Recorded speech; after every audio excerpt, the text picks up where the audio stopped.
안녕하십니까. 저는 부산대학교 사학과에서 올해 2월 2024년 2월에 퇴직한 문학박사 선석열이라고 합니다. 역사는 단순한 지식으로 암기하는 과거가 아니라 역사 속에서 진실과 진리를 알아내는 그 역사를 인식하는 것입니다. 역사적 통찰력은 한국의 역사적 사건을 새로운 시각으로 바라보게 합니다. 한국사의 다양한 측면을 탐험하며 우리는 그 속에서 우리의 정체성을 발견하게 될 것입니다.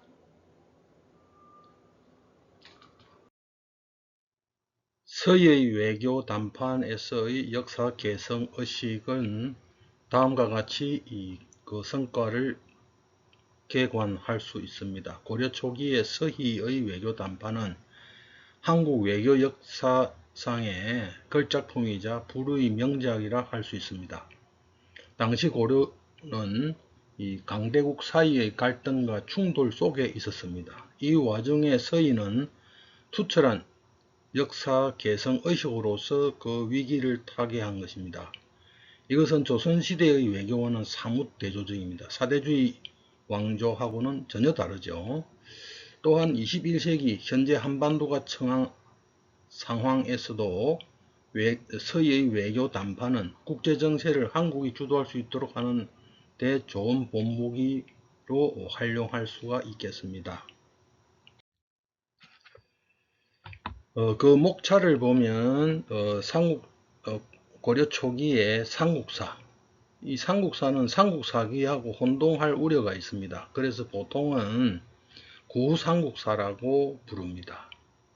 삼국사기는 신라 개성의식을 중심으로 되어 있으나 이 구삼국사, 고려 초기에 편찬된 것으로 추정되는 이 구삼국사는 고구려 개성의식을 표방하고 있습니다. 고려 초기의 국제정세와 거기에서 나타나는 문제를 알아보고, 세 번째로는 고려와 요의 충돌 과정에 대해서 소개를 하겠습니다. 마지막으로 서의 외교 담판, 그 논리는 바로 쌍방상생의 논리를 가지고 구사하였다는 것입니다. 윈윈 전략이라고 할 수 있겠습니다. 고려 초기 이 구삼국사의 고구려 개성 의식을 보면 외세의 개입 없이 스스로 통일한 고려를 둘러싼 당시의 국제정세는 그들의 정책 수립이나 역사 인식에도 뚜렷한 변화가 있었습니다. 고려 초기에 편찬된 삼국사, 즉 구삼국사는 고려가 당군을 동족으로 인식하고 고구려 전통을 개성했음을 천명하고 있습니다. 고려 초기의 고구려 개성의식은 그러한의 요나라와 충돌할 수 있는 여지를 가지고 있었습니다. 왜냐하면 당시에 나중에 소손영이 이야기할 때 나옵니다만 자기들도 고구려를 개성했다고 주장한다는 것입니다. 그러한 충돌의 여지를 가지고 있었습니다. 이 고려 초기 국제 정세를 보면은 이 분쟁의 불씨가 아주 컸습니다. 옆에 보이는 지도와 같이 이 고려에 비해서는 공간적인 영토상으로는 아주 거대해 보이기는 합니다. 여기에서 이제 분쟁의 불씨는 송나라가 건국되기 이전에 946년이면은 고려는 후삼국을 통일한 해이죠. 석경당이라는 자가 요나라의 군사 원조를 받아서 후당을 멸망시키고, 이 후당은 정통왕조거든요. 후진을 세운 대가로 이 그란에게 황하유역의 연운 16주, 북정지방 같은 그 황하유역 동서로 띠를 띠고 있습니다. 16개의 주를 할량해 줬습니다. 이것은 상당히 치명적인 그런 요즘 말로는 매국행위죠. 씻을 수 없는 오점을 남깁니다. 그래서 중국은 통일 후 송나라는 요와 영토 문제로 전쟁이 계속 일어나게 되었습니다. 이때의 고려의 입장을 보겠습니다. 북진 정책을 추진 중이던 고려는 만주의 발해를 멸망시킨 요나라를 적대시했습니다. 정한국이 고려 요 두 나라 사이에 의해서 이건 앞 시간에 제가 충분히 말씀을 드렸습니다. 그래서 고려와 요나라는 직접적인 충돌이 없었습니다. 978년에 송나라가 고려에게 거란을 공격해달라는 요청에 고려는 남의 일에 말려들고 싶지 않아서 거절해버렸습니다. 아주 중요한 부분입니다. 조선시대 같으면 사대주의에 의해서 억지로 끌려다니는 거죠. 이듬해 송이 감행한 연흥 16주 회복전쟁은 실패하고 이제는 세계의 솥발과 같이 서로 요, 송, 고려로 대치되는 상황입니다. 이때 이 정세의 변화에 이 열쇠를 진 것은 바로 고려라고 할 수가 있겠습니다.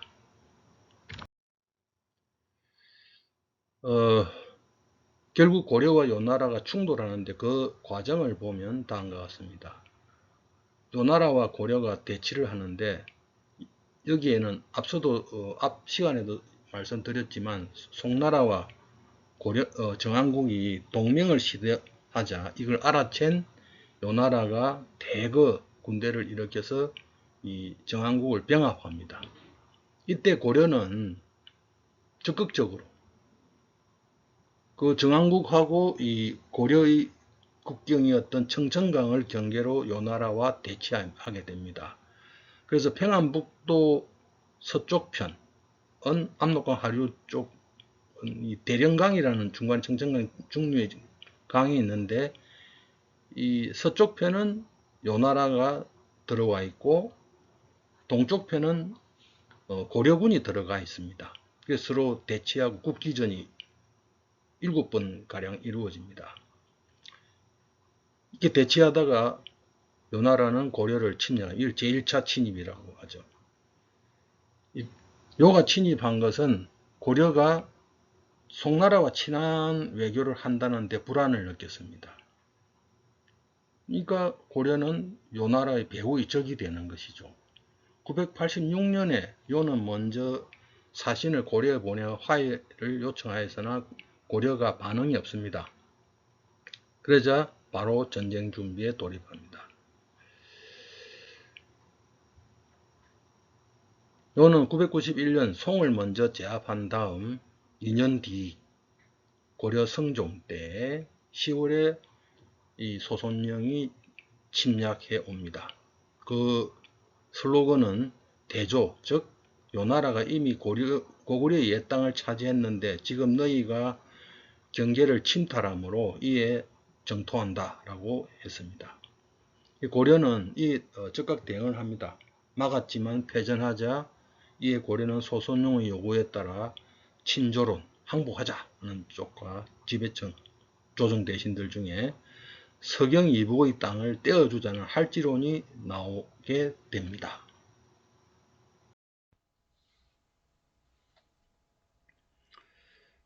그 다음이 바로 이 서희가 외교 담판을 하러 가게 되죠. 그 계기는 이 소손령이 이 안용진은 평안남도인데 청천강 바로 하류 쪽입니다. 그러면은 그 평안북도 쪽 청천강 이북이 정한국 땅이었거든요. 그걸 점령하고 이제 고려 영내로 처음으로 공격을 했다가 실패합니다. 서희는 소손령이 적극적인 군사행동을 취하지 않고 거듭 항복 요구만 해오는 태도 변화에서 이것은 전쟁을 하려고 하는 것이 아니다라는 것을 화해 가능성을 탐지하고 이 안용진 전투의 승리를 계기로 소손령과 담판하겠다고 성종에게 자원합니다. 그래서 성종도 이 서희가 뭔가 노하고 있다고 생각한 거죠.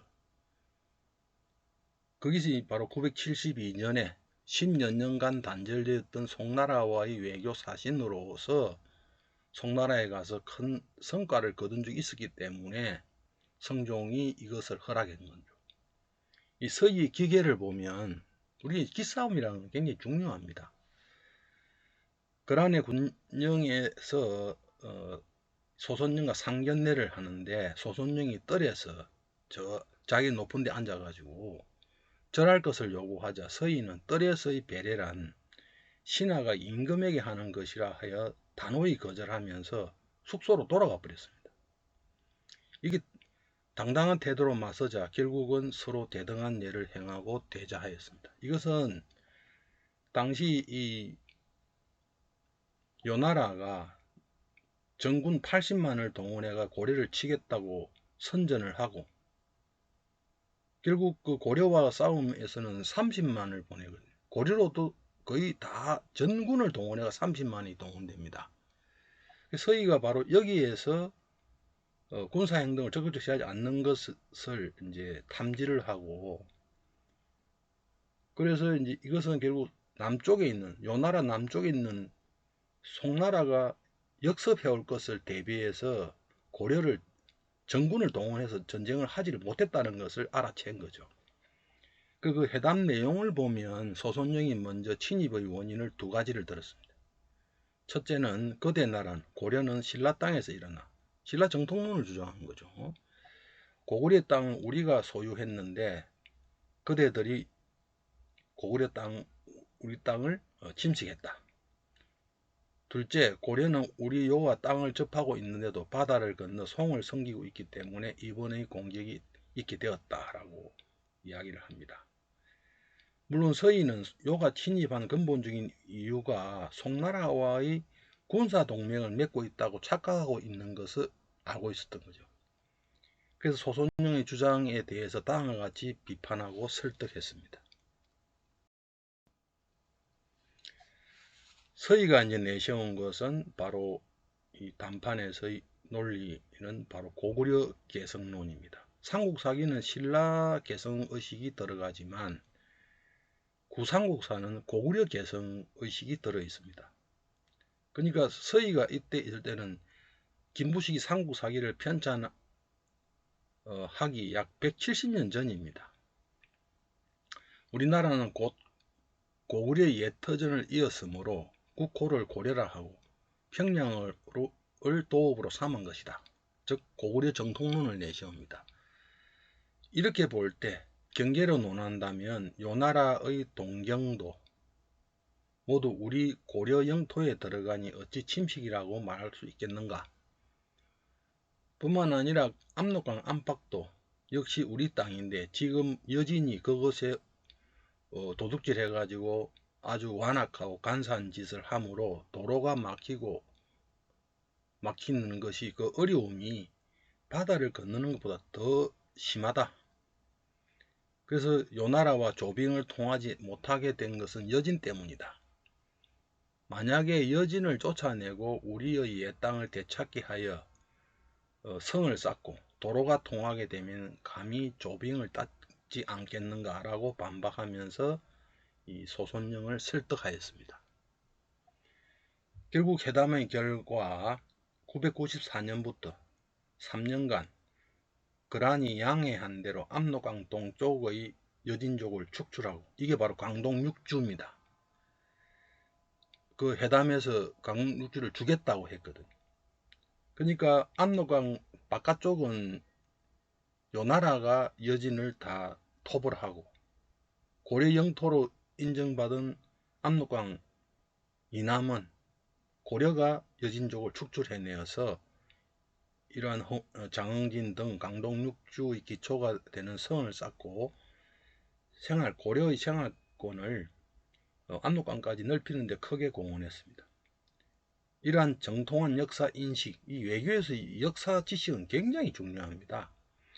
그리고 국제 정세에 대한 통찰력, 당당한 태도, 조리가 분명한 주장 등이 외교적 승리를 가져온 것이라는 겁니다. 그래서 이 기록에 보면은 서희의 인품을 평가할 때 서희는 문무를 겸비했을 뿐만 아니라 성품도 근엄하고 사리에 밝았다고 되어 있습니다.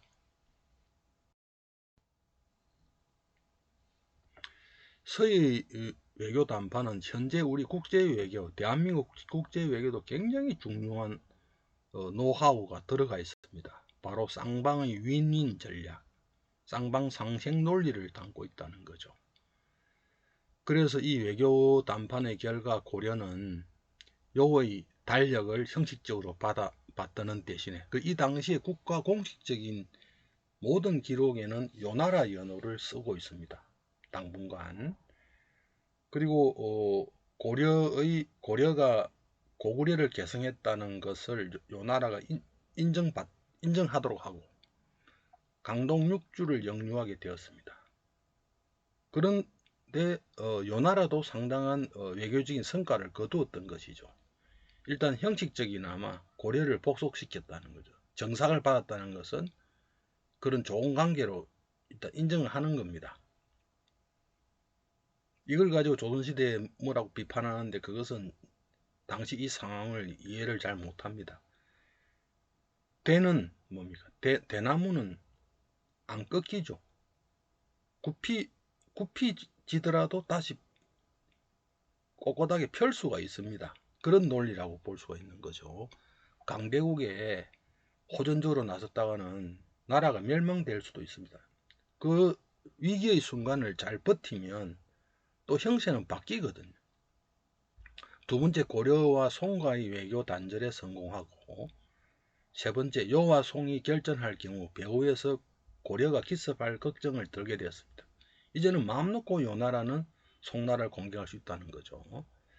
따라서 요는 제1차 침략의 목적 중에서 첫째 목적인 고려의 사대 및 여성 동맹의 파괴라는 것에 성공하였지만, 둘째 목적인 고구려 개성의 명분을 빙자한 고구려 영토의 침탈에는 실패했습니다. 어떻게 보면 요나라가 훨씬 더 손해라고도 볼 수가 있는 거죠. 이 전쟁의 결과로 고려는 실리를 얻었고 요는 명분을 얻게 되었던 것입니다. 서로가 불만은 있지만 어느 정도 만족할 수 있는 거라는 거죠. 근데 사실은 이제 소손영은 요나라 황제로부터 고려까지 병합하라고 지시를 받았지만 명령을 받았지만은 그 국지전에서의 그 고려 군사력의 위력을 알게 되었기 때문에 쉽지가 않았습니다. 결과적으로 고려는 성종 12년부터 3차에 걸쳐 요나라가 침공했지만 그 뒤에도 호시탐탐 기회를 노렸습니다. 고려로서는 강동 6주의 획득과 기주대첩, 3차 침입에서의 강감전 장군의 기주대첩을 통해 고려가 승리했습니다. 이는 이제 고구려 때부터 내려오는 청야전과 농성전의 전법으로 이긴 것입니다.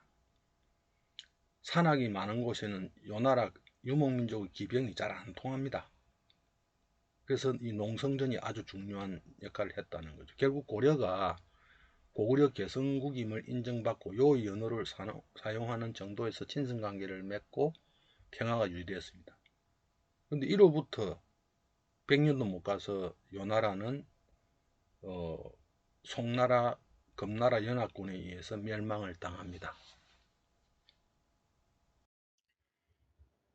이상과 같이 서희의 외교 담판에서 남기고픈 역사 인식에 대해서 간단히 말씀드리고자 합니다.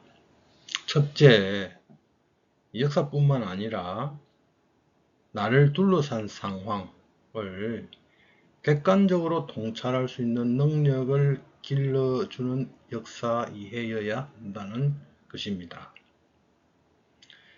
우리가 과거에 100년 전에 배웠던 한국사, 그때는 국사라고 그랬죠. 아직도 그것을 진리인 양 생각하고 진실인 양 생각하고 있는 경우가 상당히 많습니다. 그래서 새로운 정보가 나오고 그 정보 고고학 자료라든지 역사 기록이라든지 거기에 대한 새로운 과학적인 분석을 통해서 새로운 그 정보를 가지고 새롭게 한국사를 인식할 수 있다는 겁니다. 그러한 점들이 요즘 뭐 고조선 문제라든지에도 많이 나옵니다. 가장 많이 나오지만 특히 역사에는 고고학 자료가 상당히 큰 영향을 미치죠. 그래서 뭐 환경이라든지 뭐 그런 문제까지도 마찬가지입니다. 저도 가끔 요즘 이런 것을 해보면서 느끼는 거는 전에부터 강의 준비를 하면서 느끼는 부분에서 상당히 충격을 받을 때가 있습니다. 자기가 알고 있는 과거의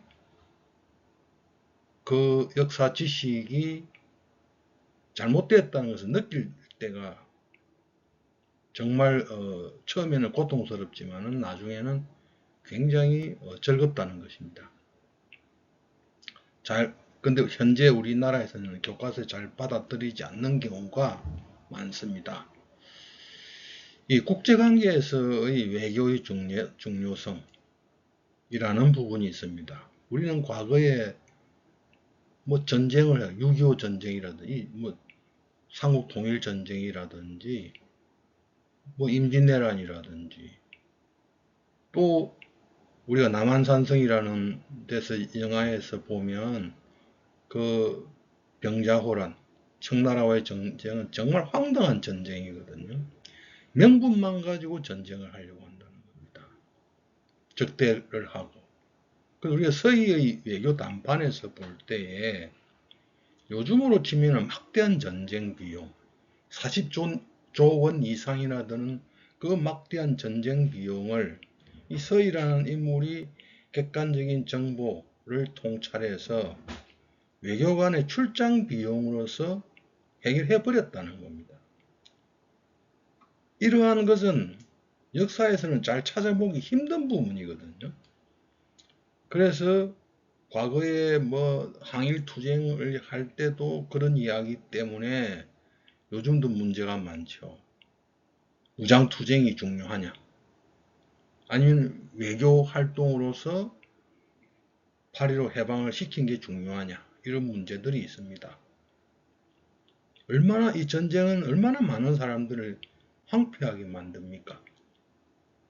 최근에도 이런 전쟁이 터져서 여러 가지로 세계인들이 다 힘들어하고 고통받는 경우가 있다는 것입니다. 우리는 역사에서 이런 부분들을 평화를 추구하는 이런 역사 인식의 자세를 가져야 한다고 생각합니다. 실제로 역사적 통찰력은 뜨거운 감정이 아니라 냉철한 이성으로 해야 됩니다. 우리가 서예에서도 뭐 감정이 앞서가지고 빨리 왕을 보내서 항복하게 해라. 아니면 땅 떼줘서 우리 전쟁 그만하자. 그렇게 해서 전쟁은 그만두지 않습니다. 오히려 얕보고 잘못하면 망할 수도 있다는 거죠. 멸망당할 수도 있다는 겁니다. 근데 이 서희의 경우는 상황을 계속 관찰을 합니다. 그리고 과거의 외교관으로서의 활동을 한 경험을 살려서 자기가 할 수 있는 모든 장점을 다 살려가지고 이성적으로 아주 냉철하게 판단을 해서 상대방도 기분 안 나쁘게 만들고 자기로서도 이익을 가질 수 있는 체면이나 명분이 중요한 게 아니라는 겁니다. 우리 과거의 역사를 그냥 단순한 진리로만 봐오고 과거의 학문이다. 미래에 대한 예측을 하지 못한다. 이렇게 생각했거든요. 근데 요즘은 과거를 통해서 뭐 에드워드 엘리카도 그런 이야기를 했지만 현재에서 과거의 역사를 끊임없는 대화를 통해서 미래의 비전을 제시할 수 있다는 것으로 이해하고 있습니다. 다음에 또 다른 말씀을 드리고 싶습니다. 감사합니다.